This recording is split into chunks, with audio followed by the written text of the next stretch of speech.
waliwo omuyimbi awo abeereeyo Nansana alina omuyimbi gwe yali ayagala osiba basiba nengamba naye lwaki mbeere netuukawo omuntu oba toyagala kukuvuma lwaki gwe oba ovuma banno kubanga waliwo abantu obamanyi so abamenyamanya bamalayo naye obamanyi nti ono ye ng'omuzeego kuprovokinga ate n'amala n'akusooka ku polisi n'akolaki gwe nalaba asiba avuma Bobi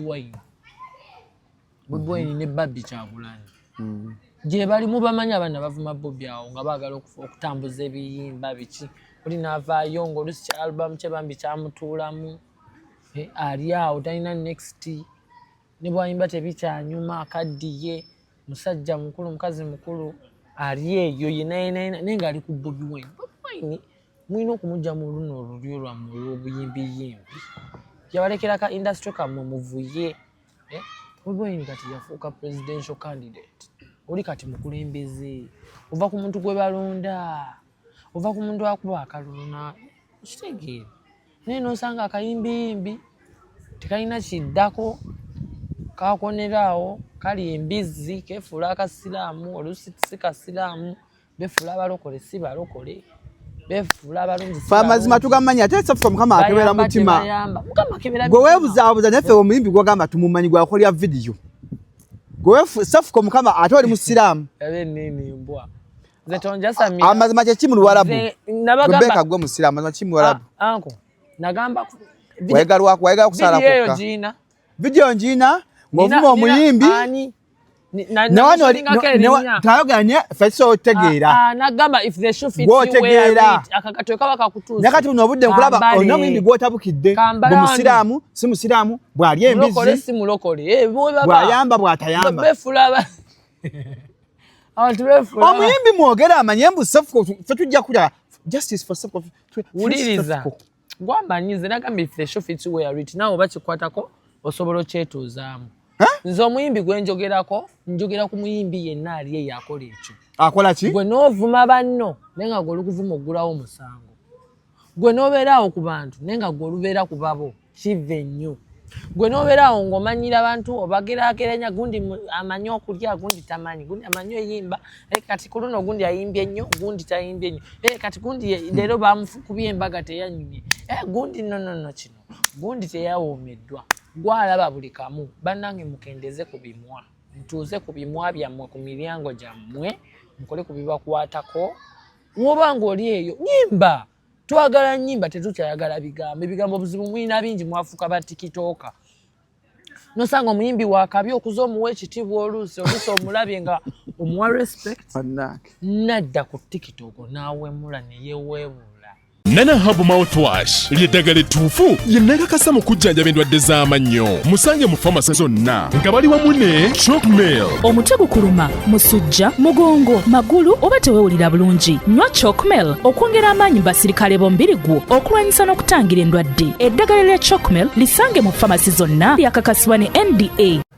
Tukyayogera ku mukyula engeri gye gutuyambamu okujjanjaba okukendeeza amasavu guyamba ku bantu abalina endwadde z'ekikaba ze tuyita STDs sexual transmitted diseases oba infections omuli gonorrhea omuli syphilis kabootongo ne urinary tract infections omuddo guno gukozesebwa nnyo era edda omuntu bwe yalwalanga ebirwadde bwe bityo bamufumbira bafumbanga ntamu sijina kisefuli ntamu nanywa omanyi endwadde ezo zikola ebintu bibiri zonoona sisitimu y'omunda ne kungulu omuntu olusuni lwononeka biki kyabeera n'amabwa agatagenda guyamba okujjanjaba munda ate ne kungulu bano abalina amabwa agatagenda ku lususu abali omuntu ali HIV positive tagafuna naye embeera ya AIDS abantu tebakyagituukamu nnyo naye abantu abamu abagayala okumira eddagala batera okifuna n'afuna amabwa ku mubiri omukyula guno guyamba ne ku kisipi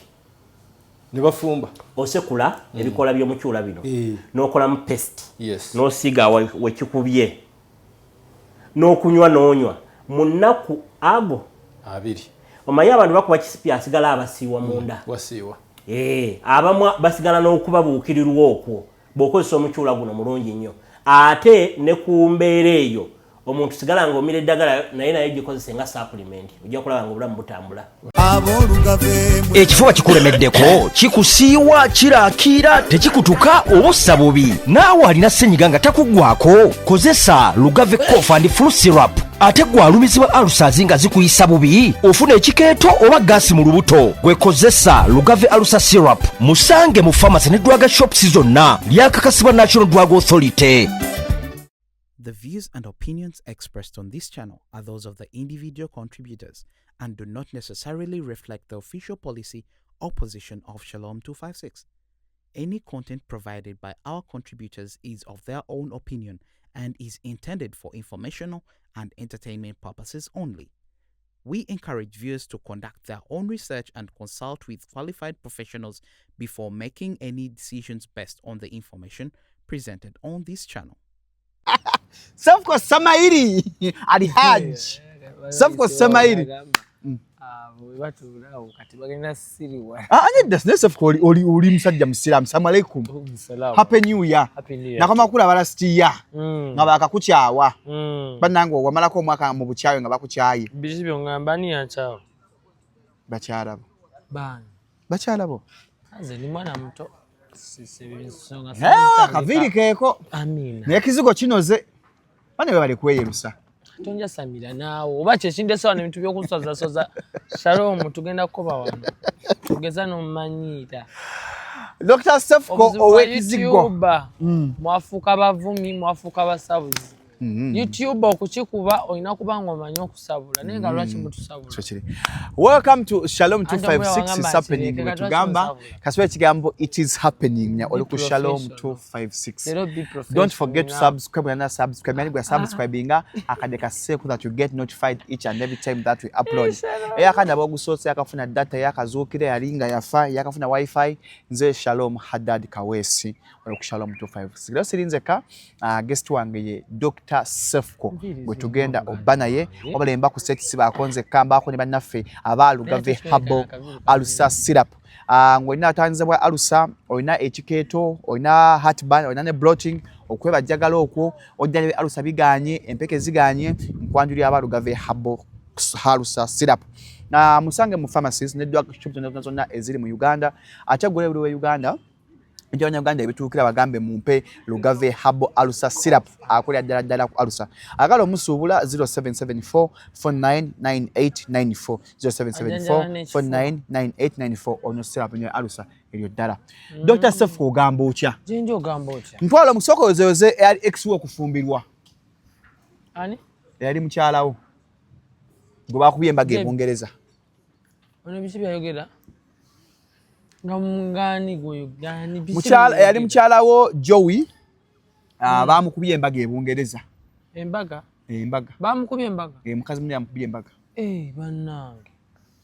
Kyekigwe. Mpadde mapya. Twamwe kikuswazanga gwe omusajja exwo n'afumbirwa mukazi munne. Oba olemeddwa obuvunaanyizibwa bwabwo ng'omusajja. Twatuswaza ffe ng'abasajja. Badde nsaba Shalom ensonga ezitalina makulu leero tulemeziwa makulu. Soko yozo Joey. Yozayo za Joey olw'okufumbirwa. Banange guys mukulikeyo mukulonda. Mwebale kulonda. Yozayo za Joey olw'okufumbirwa. Gwe obufumbo bwakulema because onyo olunkudulu togambwa akate weyerusa. Abakazi ne bakuleka. Mkwano nisanywa jangu mpola. Nja kususa ku Shalom. Wanze yakugana okweruka. Ebizigo bityako omusolo. Amanyire. Yo kala ya bei nyo nagamba ebizigo bya bei. Kati neyerusa fa. Namuli owuliro kyanga oli musajja nenga weyerusa. Ngobuzibu obusanga wa. Naze ku discussinga ku bizigo batwaza. No like owuliro kyokubanga oli musajja mukulu nenga oli muddugavu nga kala yesibwamu. No musajja mukulu wenna n'ogubirira n'obanga kana akayola amanda. Shalom ezo kala tezikya trendinga. Zinezaffe. Bamukale zisibwamu olaba ne JB yatandise okutangaliza. Tasobola. Ate zigoswa mukolako. Nyaga. JB. Ano JB yarukira munako eza wakosa kukizigo. JB ne kisinziro. Kanyenza nsoro okwerukamu. Ne JB ne kisinziro kiddugavu. Nkugambe bizige nako zindo kati Shalom kankulage bwe nali mfanana. Waliko muddugavu. Shalom wetwami wali wakitandika dda ekigwa kiva mu ssomero okiva nagala mayinzira miki ekyava buta kizigo okiva butantu balowooze nti Oya yagwe. Wanongo chali Duncan Urban Boy.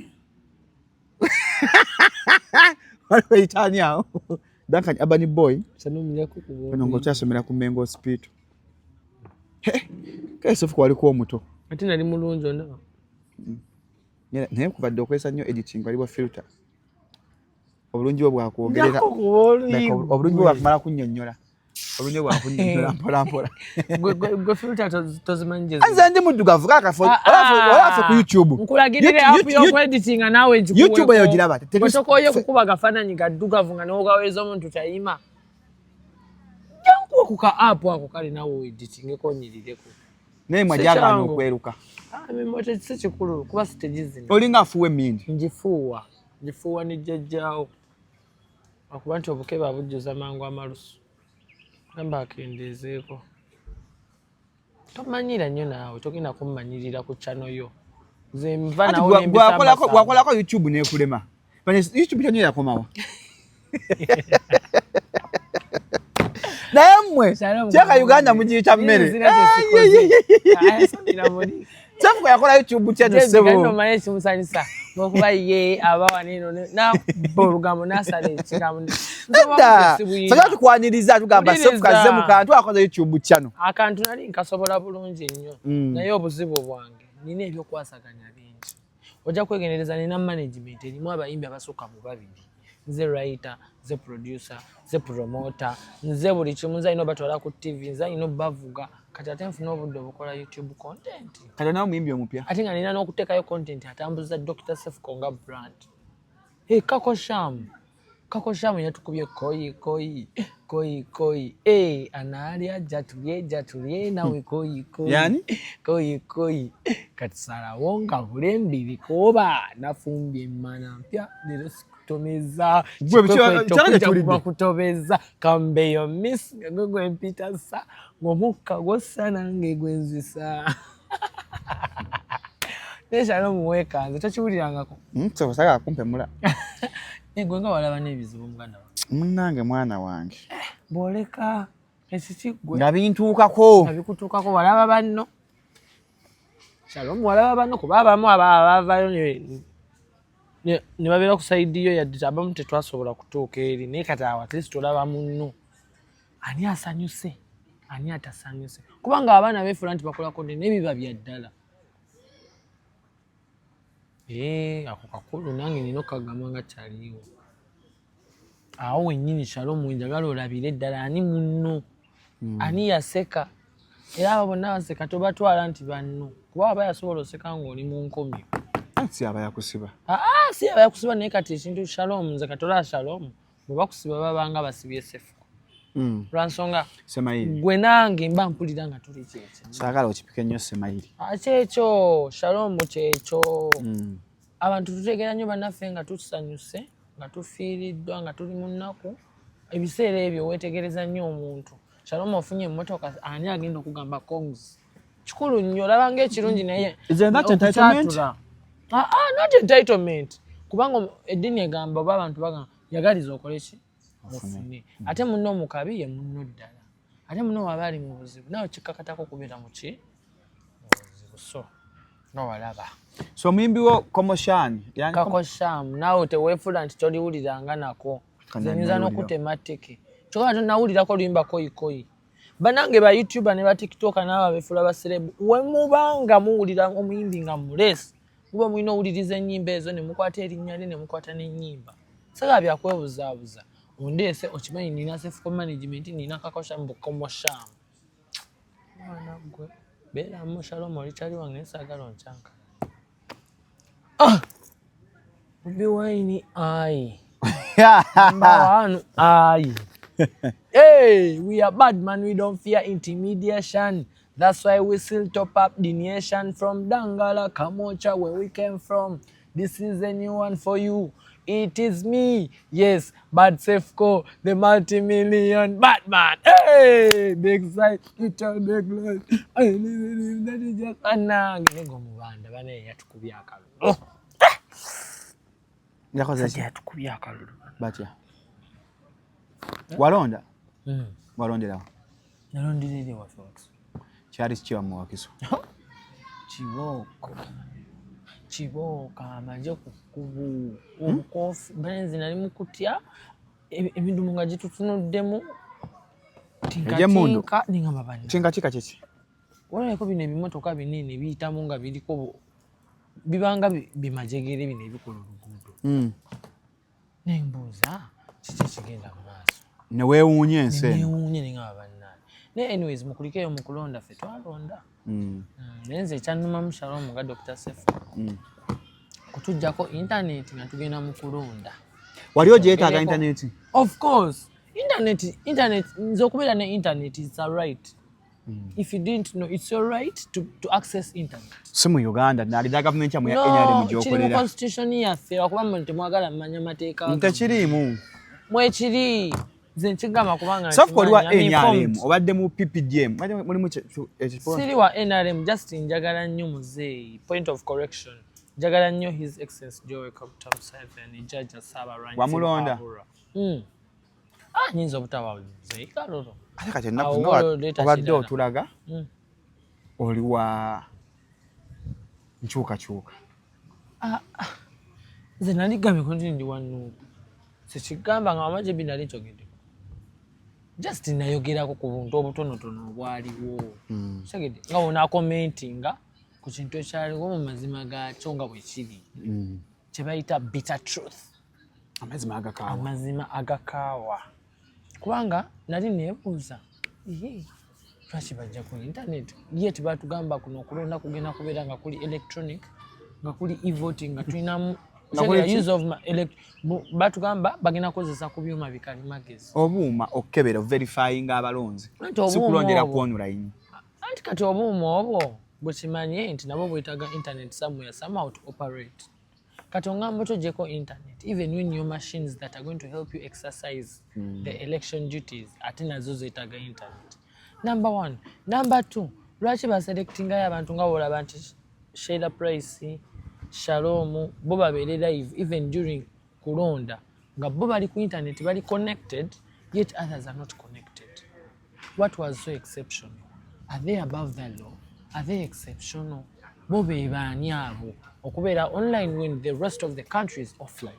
So kati bwe twali twebuuza ensonga ng'ezo nga kale tetubitegera n'ebirala lwaki ate obulumi NBS ye yaleetwa provisional results agakagwirawo ku kulonda bo bakikola batya ani yabawa olukusa kubanga kati buli kintu ekikolebwa kino okubeerako ki olukusa ani yabawa olukusa mu ssemateeka w'e Uganda nti NBS yeyina okulangirira ki akalulu wakati TV gye tumanyi ey'eggwanga ye UBC eyo n'omukulembeze wabagino biki byonna source of information gye tugijja era yegabirako bana balala license naye kati nze ndabe NBS about akalulu k'omukulembeze wange kensudde ejjeewa amaanyi n'olukusa agakola results ezo mbuffe abalala tugoberere TV endala ne bazigana n'okukavaringa ebintu ebimu kati ebibuuzo ng'ebyo tuba tubyebuuza ng'Abannayuganda as concerned senior citizens Abannayuganda abawangalira mu nsi yaffe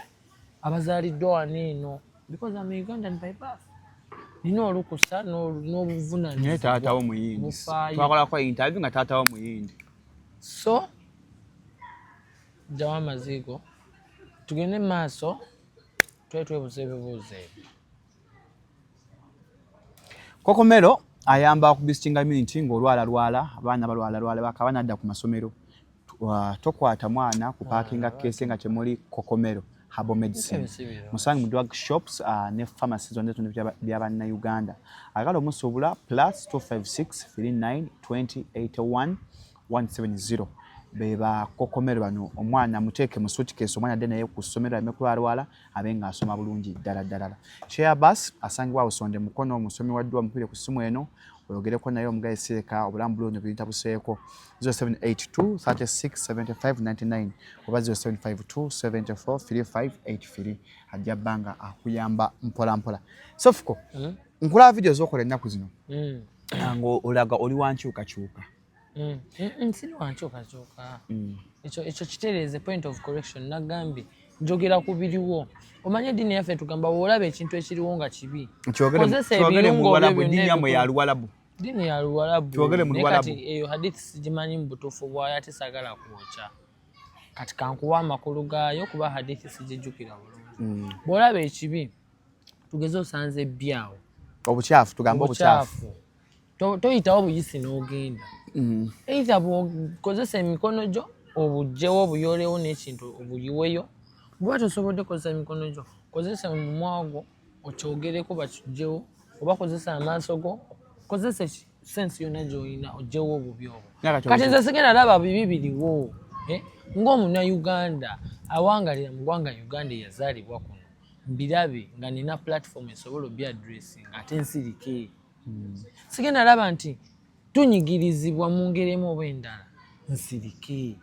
Nina okyogerako weewaawo nsigadde nsupporting omukulembeze kubanga nze mu kalulu nalonda Museveni. His Excellency Yoweri Kaguta Museveni. Jjajja Tebuhaburwa n'atagambwako. Naye ate ekituufu kiri nti amazima gasigale nga mazima. Mwana oli yalya. Yalya kubanga oyogera mpola abantu bawulira. No, tolina oŋŋambira wammanyi. No, yalya kubanga twalaba zi video. Bwe tewaziraba nga ziraga Bobi Wine results ze bamuwadde nga zeeraga. Video twaziraba era eyata video ekiraga yali nabo ku UCC. Mwana n'ataakataano. N'ekirala omuntu tasobola wangula 75% tugeze. Ku Electoral Commission UCC. Ku Electoral Commission. I beg your pardon, yes, ku Electoral Commission. Kati n'ekirala tolina oŋŋambira nti tugeze kalulu ka ku ssomero. Shalom owangudde obwa head boy n'ebitundu 75%. Abaana ku ssomero ne batajaganya yadde okkuba ebidongo yadde okkuba ebivuga yadde owoggana ku street ku compound. Okuteekawo ku mbeera. Ezo ze signs eziraga amazima ga victory. Kati olaba Minisita Kasolo yalidde naye walabye yethrowinze party kugamba ne bazina amaganda ng'olabira ddala it's real. Abantu banyikiwavu n'ekirala akalulu maanyi gaffe power yaffe. Omuntu oba agenda kulonda emmundu yaki? Sefuka okuze. Emmundu yaki webalondera. Oli najja okulonda nate nolabawo ab'amagye oba otiisa abalonzi. Abalonzi abali mu kyalo abaaliwo mu myaka giri egy'okulwana baatyanga nnyo emmundu era bwe baalabye ku luno era olaba okulonda ku luno tanapu yabadde wansi. Why? Because kwabaddemu okutiisibwatiisibwa kwabaddemu akajagalalo ate nga kiva eri gavumenti. Kuba be tulina onnenya be balina amagye balina okimanya nti amagye tegasemberera wali kulonda. So Sefuka ogamba emmundu eve mu kalulu. Emmundu terina kuba wali kalulu kubanga akalulu omuntu ddembe lye ssemateeka akuwa amaanyi go nga ggwe Shalom nti olina okulonda omuntu agenda okufuuka. That's why bagamba the power belongs to the people. Okitegeera abantu be balina okulonda. People in power. Okitegeera the power belongs to the people so that the people choose the right people to go into power. Kati gwe togenda teeka mundu wali eri omuntu ajje atalonde mulala ng'ate akimanyi ye mundu ne government right now eriko ya gundi ne gundi.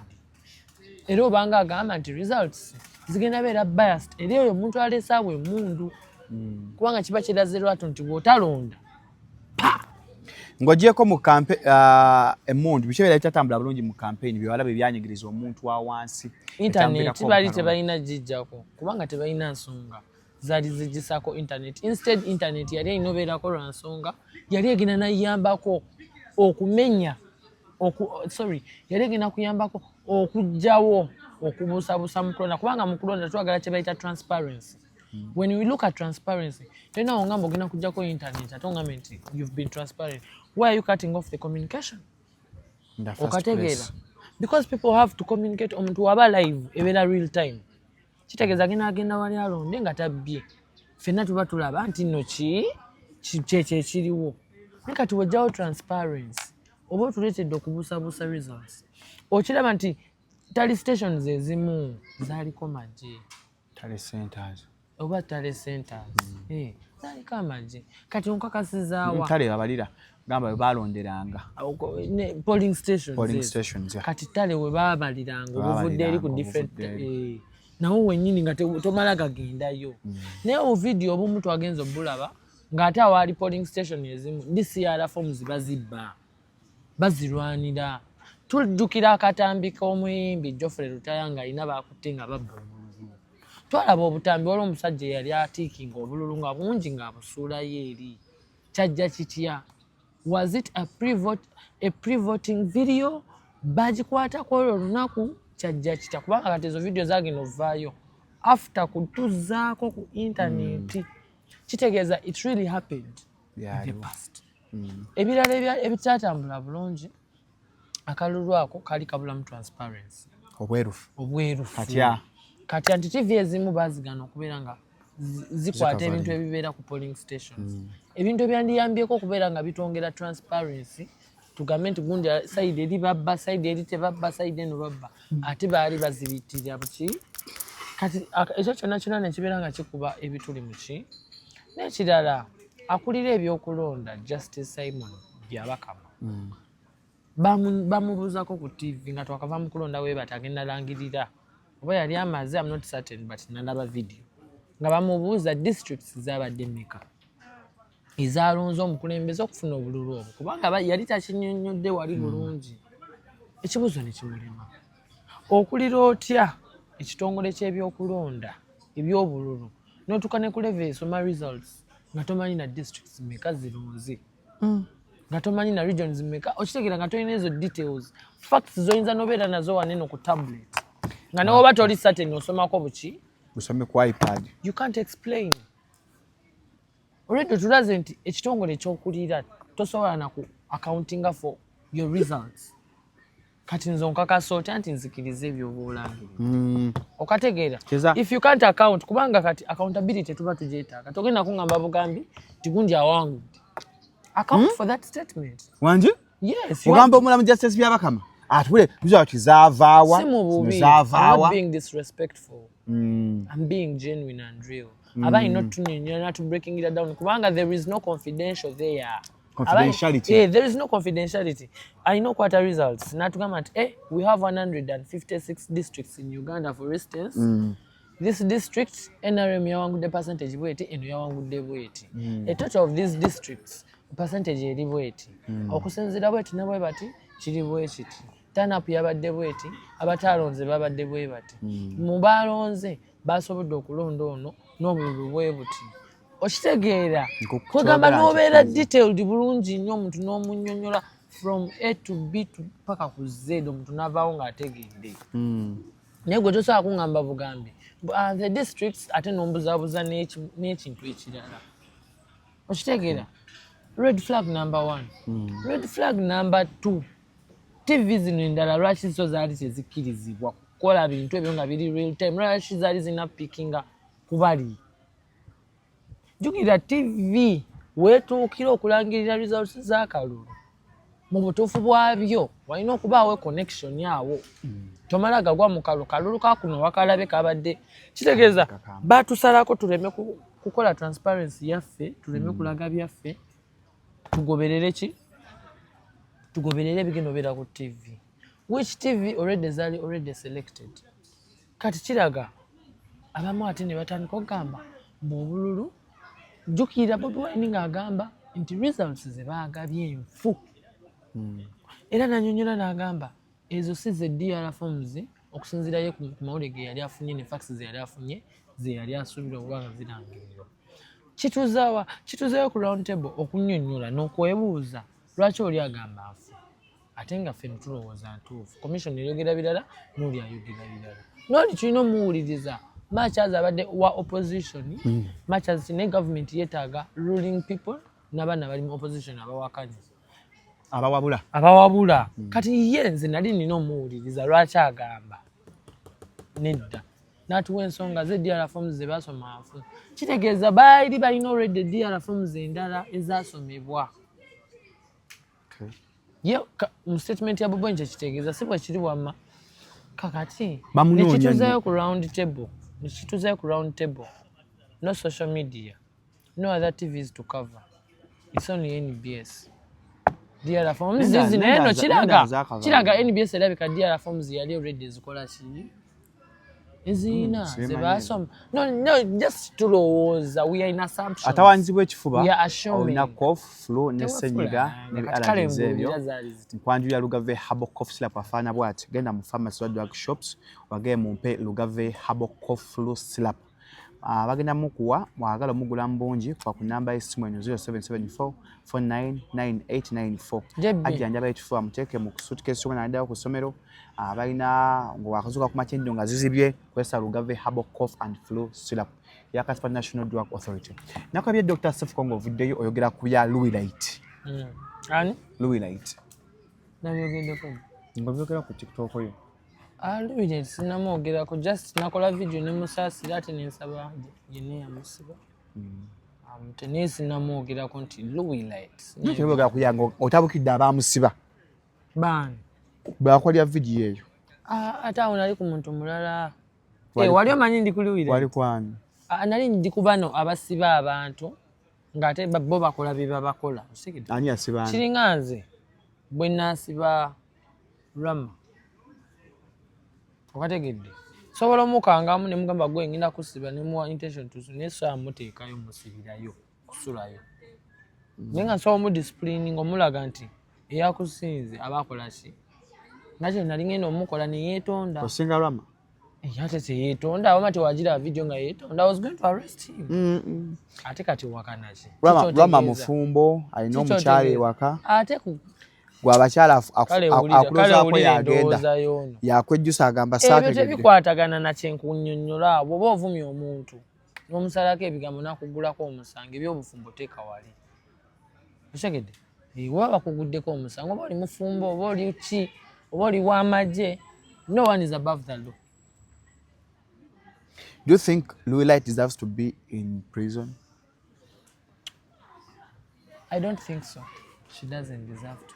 In the first place yakola ki kubanza bya Louis Light badde simanyi na bulungi kavidio kakola kwalyo kakole ddani abasiba abantu adde ovuma family ya gundi nawe adde ovuma gundi waliwo omuyimbi awo abeereeyo Nansana alina omuyimbi gwe yali ayagala osiba kyali wange kati nendaba ng'ate ekyo ekintu si yeka yakola ki yakikola nga n'abalala bakikola ki bakikozesa nnyo nenzijukira nange baali bansibyeko nenzijukira nti waliwo n'emikwano gyange emirala gye bazze bakola ki basiba nengamba naye lwaki mbeere netuukawo omuntu bw'oba toyagala kukuvuma lwaki gweoba ovuma banno kubanga waliwo abantu obamanyi so abamenyamanya bamalayo naye obamanyi nti ono ye ng'omuzeego kuprovokinga ate n'amala n'akusooka ku polisi n'akola ki naye mbagamba mulekeraawo okuvuma abantu nga mwe temwagala bavuma lekeraawo okukola banno ekintu nga gwe toyagala kikkola kyenkola bannange saagala bakikole ki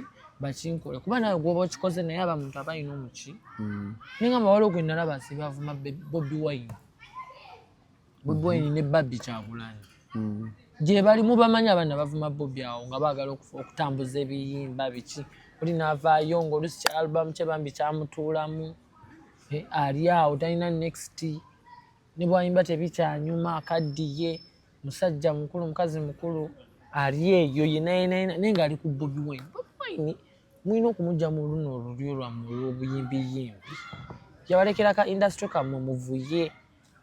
Bobi Wine kati yafuuka presidential candidate oli kati mukulembeze ova ku muntu gwe balonda ova ku muntu akuba akaluna kitegeere naye n'osanga akayimbiyimbi tekalina kiddako kakoneraawo kali embizi kefuula akasiraamu olusi si kasiraamu befuula abalokole si balokole befuula abalungi fa amazima tugamanya ate Sefuko Mukama akebera mutima gwe weebuzaabuza naffe omuyimbi gwagamba tumumanyi gwakolya vidiyo gwe Sefuko Mukama ate oli musiraamu amazima kyeki mu Luwarabu Rebecca gwe musiraamu amazima ki mu Luwarabu nagamba wayagala kusala kokka vidiyo njiina ng'ovuma omuyimbi tayoganye fesiso otegeera gwotegeera naye kati buno obudde nkulaba olina omuyimbi gw'otabukidde bwe musiraamu si musiraamu bw'ali embizi bw'ayamba bw'atayamba omuyimbi mwogera amanye mbu Sefuko fe tujja kulya justice for Sefuko wuliriza Gwamanyize nagamba if the show fits where it now bakikwatako osobola kyetuuzaamu. Nze omuyimbi gwe njogerako njogera ku muyimbi yenna ali ye yakola ekyo. Akola ki? Gwe n'ovuma banno nenga gwe olukuvuma oggulawo omusango. Gwe n'obeeraawo ku bantu nenga gwe olubeera ku babo kive nnyo. Gwe n'obeeraawo ng'omanyira abantu obageraageranya gundi amanyi okulya gundi tamanyi gundi amanyi oyimba kati ku luno gundi ayimbye nnyo gundi tayimbye nnyo kati gundi leero bamufukubye embaga teyanyumye gundi no kino gundi teyawoomeddwa. Gwalaba buli kamu bannange mukendeze ku bimwa ntuuze ku bimwa byammwe ku miryango gyammwe mukole ku bibakwatako woba ng'oli eyo nyimba. Twagala nnyimba tetukyayagala bigambo. Ebigambo buzibu mwina bingi mwafuuka ba tikitooka. Nosanga omuyimbi wakabi okuza omuwa ekitiibwa oluusi omulabye nga omuwa respect. Nadda ku tikitooko n'awemula ne yeeweebula. Abayimbi bannange muve ku live. Kati najja ddi ku concert okulaba ng'osiba ku live. Wake up. Kati mufuuse ba tikitooka. Oze ku tikitoko ovuma abantu ojerega abantu ngotoyagala kujiriga. Togenda amazina gankima nga toyagala kumukira kukoonako. Ate abayimbi abakuliridde emyaka bambi tubasaba mubeere byakulabirako eri abayimbi abato kubanga ennyonyi enkulu yayigiriza ente okukola ki okubuuka. Naye ate ennaku zino osanga ng'ate omuyimbi omukulu eyandiyigiriza omuyimbi omuto ekyokukola ate yeeweebuula n'ogamba what? Nga yeeweebudde atya? Beweebula. N'obasanga oluusi ng'omukazi omukulu n'omusanga okwo ku app nga yeevuma n'akaana kato. N'omusanga ku app nga yeekwana ne katikitooka. N'osanga omuntu owakabi gw'obadde owa respect n'omusanga ku live nga yeeweebuula. That's wrong. Ogambye abayimbi bakkirize nti kati Bobi Wine yabaleka. Yafuuka presidential material. Yes, presidential material. Nawe okirabye. Ova ku muntu nga agenze mu kalulu abantu ne bamuwa akalulu ng'ate abadde muyimbi. Ne bava mu kalulu n'owulira mbu Bobi Wine yawangula. N'owulira mbu Bobi Wine yawangula. Bwe babyogera tewalaba ka video wama tewakalaba. Bwe babyogera okusinziira ku ggwe. Mbu byambu nze siri sure ate nze sikirizibwa kulangirira ani awangudde kuba sikulira kakiiko. Naye okusinziira abantu obutambi bwe baata. Togambwa kyama. Asirika badda nange era bwe mbiraba bwe mbibawa obuzibu amazima nago galinzi. Tebakugeyeza? Tebangeza ate kubula mwana kwesitukira. Oli wageeza obyogera? Nze kati kanku nakigamba tozikira luno. Nena masirika badda era naawe kennyini nsobola okwogerako muganda wange tombulira nga kyamacho. Kiina engeri gye kikusiiwa n'owulira nga tolina kyakukolawo buli kyogera. Then you're not a good person. No, I am. Nekati. Ono baako na si kirungi. Si kirungi. Ono baako ne munno ogamba ekyo oye munnange. Nabeera ne bannange nabo ne bangeeya ne banjogerako. Bageyanga bizigo. N'ogamba ne gundi. Bageyanga bizigo. Tokiraba nti nawe kati toli munnange. Naawe byesiige. Gomanyi bwe bakugeeya nti olinga enkima. Bw'oli efaanana Zaakayo. Ne bagamba nti Shalom mulungi naawe tosaafaanana Zaakayo. Musajja owakabi ono atunda n'eddagala lya wanya. Tuuto tugenda mu Valentine omusajja agenda tuwa eddagala tuzine. Ne Shalom. Towemula. Shalom. Abantu sooka bajjukize nti nange wampa ku ddagala. Bakimanyi. Wampa ku ddagala ebiseera ebyo nange nalidde bubi. Shalom. Kati n'otereera. Waya natereera era ntubadde tubayita gwe wenna ali eyo. Lwakakira katono kalinga kansiri. Wadde ogera bulungi ebintu. Ogera ku nsonga za ggwanga ate ogattamu ebigundi. Tukamenya ensonga z'eggwanga. Bw'oguba mukira tukireke ekyo. Kubanga tukireke. Obadde okimanyi nti boy child ekyo ekintu kibaluma nnyo gwe naye mwe mukireka mukibuusa amaaso. Tukireke ekyo. Tukireke. Ekyemusolo. Tuleke safuke naawe. Tudde gye tubadde. Abayimbi okusiba abaana. Kati ba TikTok abayinza kukola baki okwewala obbasiba. Anti kati aba TikTok tulina okwegatta. Mugenda kukola federation. Twagikola dda naye nga ekulirwani. Federation. Oba ekibiina kigatta aba TikTok. Twakikola dda just kyetaaga kubeera nga tukibeeramu ate ne tubeera serious. Kuba bano abayimbi tubasinga okuba abaakabi somewhere somehow. Gwoba okwata n'ogenda n'oyimba, yes, listen. Bw'ogenda n'oyimba oluyimba n'oleeta ku TikTok, omulimu gwe guba gukoze eki? Guwedde gwe ng'omuyimbi. TikTok is an influencer agenda okwagazisa abantu abalala babiri nga bakolera ze challenge olumba lutambule n'okukirawo kati gobo otuukayo n'okuba hit ate notandika okumanyira TikTok kale gogola bango ekyokulinyibwa akatawo obulimba kubano TikTok zengatto zo mu field yairi ba challenges yayiya strokes yayiya akantu akagenda otambuza olumba yayambala gomesi yayambala najanga akuba endulu yayambala wigi yeye kuba makeup omusajja omukulu nga bw'okyogedde naye kati ate gwe nomanyira nze kyoba simanyirwa muyimbi lwansonga nze omuyimbi nsobola okukola ate nsobola okumenya I can make an artist and I can break an artist siri muyimbi wayimbako mbokolo vibe okugamba nti kati kankolemu ekintu tekikufuula nti bwokera n'ofumba keki wuliriza oyogera nnyo bwokera n'ofumba keki tekikufuula beeka bw'oyingira mu lubiri tekikufuula mulangira oba kabaka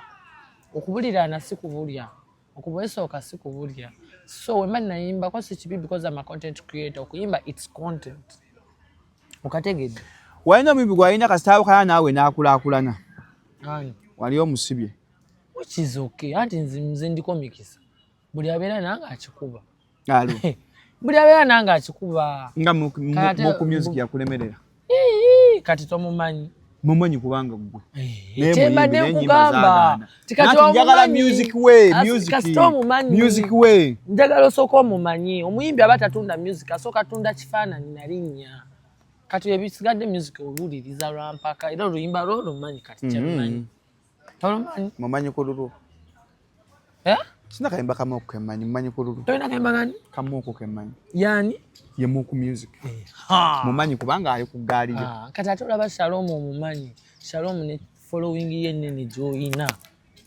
then kata gwani nga ne jebi amata omumanyi amanyi buli mwana gwenkwatako ava kati bebeyogeza nti gundi yali ansitanya kasita bakumanyi kasa nawe omwogeddeko lwata akwata ku Joey n'atafumbirwa mukazi munne tomumanyi kiri nti omumanyi ate bebyokufumbirwa that is a private life nze nkuwa platform nkuteekayo ensi yonna nekumanya kati kako omumanyi mukuwuyo omumanyi nze omumanyi kajo yali anoonya mpapula solo bi omumanyi buli omu ogenda mumanyi jo yali anoonya mpapula bakyeka yali anoonya mpapula jjukira ekyo ekiwala kimawube kyani kinnaasi kyagwa eddalu kati naasi ate yani ekyo kyamukubya embaga kino ekyamukubya embaga kiriwo endusu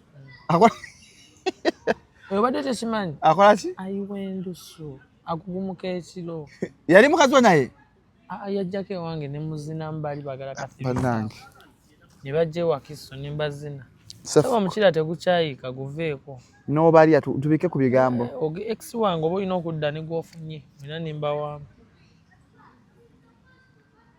gwe mbalega naye ayiwa endusu bambi bwomuzina ennyo akanuka sefuko womulya ennyo bwomuzina ennyo akanuka bwomulya sefuko towemula kuleka abana ayagala nnyo kozesa biddiridde kuba byo bambi tebimugira naasi naye kati oli okyanga abakazi bonna abiri bali oyagala kati ate beewasa awo teyali mukazi wange terezaamu oli yali mukazi wange Joey kati bwe twafunamu obutakanya n'agenda oyo yamutwala kati oyo mukumutwala nabeera nga ye musiguze segede naye oyo musiguze alina obutuuze bweru somewhere some country ali UK UK naye baabumwa lwa nsonga her health condition lwaki alina asima psychopath mawube kyenjogerako nkikakasa kati basooka otuuze olwokubanga oli mawube mawube ate musiyazi alina exception nga wona abantu oli mulema ate ng'olina siriimu muntu kati okitegeera mawube ate musiyazi kati bamuwa ennyumba takola bamuwayo n'akasente buli mwezi kati ate bw'obalaga nti kati ofumbiddwe olina n'empapula babawa n'obutuuze n'oyo ne bamuweramu obutuuze lwa nsonga bamukyala era kati essaawa yonna naye mukyala ayinza okukima Joey n'akutwala e Bungereza ayinza okuddira twogera naye tetugenda kuddiŋŋana bambi that's good nze mminta waabwe ate wamukola ebintu birina omuleka mu woteeri gwe n'oli emmere n'okumawo nga etalidde n'omugalirayo yali yeewunza nze banneewunzizaako kulekawo awo naawe sinza kuzaala kati olina pulani ezifunayo bane buli wajja n'omukyala omupya akakyala kanaakeerwa akatono kaalaze ewaali wali aliwa nze nanyini bakyala Nze ndi haji. Sefco nyinyi bakazi. Ndi haji. Nzikirizibwa kuwasa abakazi paka kwaba. Kati wolaba omuleero enkya n'olaba omulala tobuuza. Kati omweruwa naye wamugobye dda. Bana nja kusalako. Tali ku gaali Sefco emanya wagobye omuntu. Kasanga kyatambula naye mu emmotoka ye. Siwe kiri. Chamama n'abakunze ku buli wamu nga pesa. Mwali ensenene zaffe twaba ensenene. Bana watuswaza n'ensenene kumba tucheze kamera. Omukyala n'agamba saagala n'amala wakaba kuliko ensenene. Nene naliyo zambira aba. Twajike twali eno nga tenyina. Ngali wali erialya. Kumba rojambira aba. Nduluka yasoka naga. Nani wanonga okugamba alya kamukamu. Alya kamukamu. Bagenda okulengera. A few moments later. Nayo kaba kensene. Kati omugende wamugobye. Bakambake. Yabakaba kensene. Yasama. Kane wamugobye omugole. Ani. Omukyala. Nawe kato weno nyiza mawulire kako yaliwo kati. Katoli bamugobye. Kati byo yagala uli. Nze sasira nta datinga Sefco wallahi. Oba mubako kikyamu. Like tebayiga. Gwanya government na yamugobye. Sefco kuyokoza abawala. Nze nawe nyo. Namulabe danga abuza. Katoli bamugobye. No, kakyogere tonzizika. Kumanina. Wallahi nze nyamala manyambu Sefco okwana omwala nga munyako oluganda bakyali wange. Kikomya okimire. Chimire. Sijja. Toja kwalazi. Nabala tebayiga. Nti. Kuyokoza abawala. Bobakwata obutambi, bwobakola ki, gwabakwata. Ngamazi. Bera mu musajja sagalo ndireko mazigo. Gwabukwata. Bwana zitonchanga salo tamula niva wano kati. Buno buntu bwabagagga bonna. Bera mu tompayirizo ega kutalinya yange mbukwata abantu obuta gwabukwata. Gwabali kodinga bu video nga gwabukwata gwabakwata ne mbutambuza. Onya video ngola mu face yange gubera mu. Sefco njirete. Wachaziza ku Jirete. Tonchankana nja kuva wanenu nga omuntu ekkali successful kubaka kwagala kwenna kankaka. Yetambulira ko nanabi dagala. Ate bangerekala n'okuloga abakazi ba exibo loga ba exibo. Mama ngaba kugamba babingamba kwabanyi kyali wombi gambe. Komya okuloga ba exibo. Banalogani. Kwa exibo. Ani gwe naloga. Watwalanganya ku lusozi waggulu. Banayisalo maizo kusala kechiyamba. Ajusnyike abalongosa nga tubasangibwa watya kyali wajjala opposite prime petrol station bakulongoseze nga twakimanye waka ku sizinga nga yali yagazo banga yafunda batunda ne sole carpets n'obuguwa kwa ku 0770523920 basangibwa watya kyali wajjala opposite prime petrol station balongosa engato mpola engato mole kyagafa ku TikTok eyo amole agafa ku TikTok love mercy yazadde abalongo yaliwa Omumanyi chande buza senga mama bakulogedde sino no ndi serious love mercy yani alanga basawo nze fuzo fo project tebaleeta abo was like simula bangako musawo muganda musawo muganda ne buloka waabo abalanga nakulaga omusawo akola ayina omusawo mbu yamuwa eddagala nanyo oluzaalo nazaala abaana balungi. Okay, congratulations Love Mercy. Love Mercy olugambo olulala oluli ku TikTok awo era kako lukira kako wange bejo omuyimbi kako mukazi musajja anti obaleeterawo mbo omaani obawasa waleetanga bayimbi kiwakola hezo ani hezo katukomewo katuveeko mu bulango bw'abakama baffe kano akantu bakayita ka Cocomel Herbal Medicine. Cocomel Herbal Medicine kaddagala kalungi nnyo ka herbal mbere nga mukagula you shake well before you use. Ate nga kano ka products nabagambe bakayita ka Lugave Herbal Cough and Flu Syrup. Kifuba senyiga ebikyafu byonna byonna ebibeera waneeno bivaawo ka herbal kagule kanoonyeko kalungi nnyo. Kaneno ka Lugave Herbal Ulcer Syrup going in ulcers, peptic ulcers, chronic ulcers, zonna kazikolako. Okitegeera obulira kihati bani ekikeeto ovaamu okwebajjagala ebyebajjagala ebyo nnyo kana akantu kajja kubanga kakolako bulungi nnyo kali verified by NDA National Drug Authority. So tubalinze okuba nga mutusupportinga. Owaye Shalom. Amaliriza. Shalom. Amaliriza. Kiri kita bane mwali ya sente. Banga buli muntu bamwa milioni 10. Tetuga sukano. Ne Shalom muyaye. Yavayo mu koti nga atugamba. Akalum kawe Bobi Wine. Nagenda okudda mu lava. Ngomwana naye mu State House jali. Ne kasimako. Dia sente nente weerabira okumanya amazima. Eggwanga lyo likwetaaga Shalom musajja mugazi nnyo. Tebageza ne bakusiriwaza. Musibe bulungi mweraba. Temweraba tukyabagalawo wano. Jako.